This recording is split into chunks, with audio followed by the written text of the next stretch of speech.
Olá, seja bem-vindo a mais uma aula. E nessa aula eu vou mostrar para você como alterar algumas propriedades do nosso elemento de texto. Para a gente fazer isso, basta a gente selecionar esse elemento, vir aqui em propriedades e existem algumas opções. A gente vai alterar aqui a posição do texto, o alinhamento e vai adicionar uma ação em cima desse elemento. Para fazer isso, eu tenho aqui como padrão, né? Eu sempre vou ter uma propriedade default, que a propriedade default é a posição 00 em relação ao eixo X e em relação ao eixo Y, e eu posso customizar, personalizar essa posição. Eu posso colocar aqui, por exemplo, se eu quiser deslocar o meu texto, o meu elemento em relação ao eixo X para a direita, eu preciso colocar um valor positivo. Se eu quiser adicionar uma posição negativa, né, para deslocar para a esquerda, eu vou digitar um valor negativo. Já para o eixo Y, eu quero deslocar para cima, então eu preciso colocar um valor negativo. Por quê?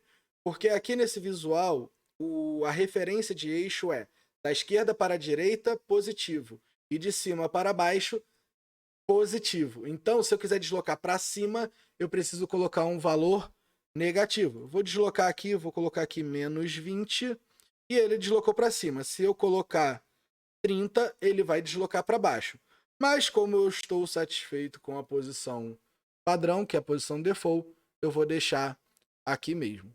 Já o alinhamento, eu vou mostrar para vocês, mas ele tem um pequeno problema que a gente precisaria ajustar, né, a posição após a gente fazer esse alinhamento. Então, quando eu coloco o default, ele traz na posição que eu coloquei inicialmente lá no PowerPoint.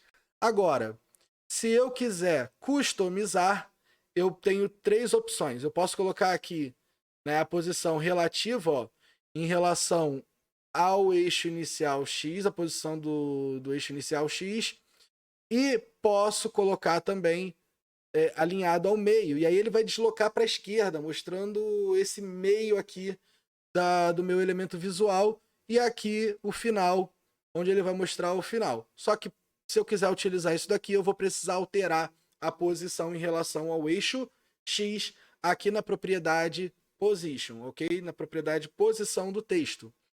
Eu também posso, eu não quero, né? Vou deixar aqui na posição default, que foi a que eu coloquei lá no PowerPoint. E eu também posso adicionar uma ação. Então, o que, que é essa ação? Eu vou adicionar aqui na ação, uma ação nesse texto, é só o hiperlink. Então, ele pede que eu adicione uma URL. Eu vou colocar a URL da DataBoss, http://databoss.tech. E eu posso adicionar também uma URL dinâmica. O que é essa URL dinâmica?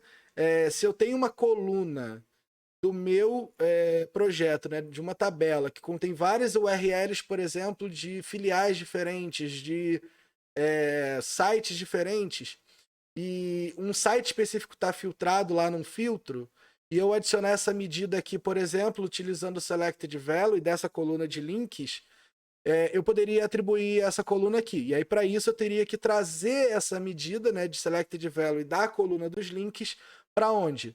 Para dentro dos campos de dados que estão aqui. Mas, como eu não quero fazer isso agora, eu vou colocar o URL da DataBoss, eu vou colocar aqui HTTPS, tá? Porque a gente tem o certificado de segurança lá no site.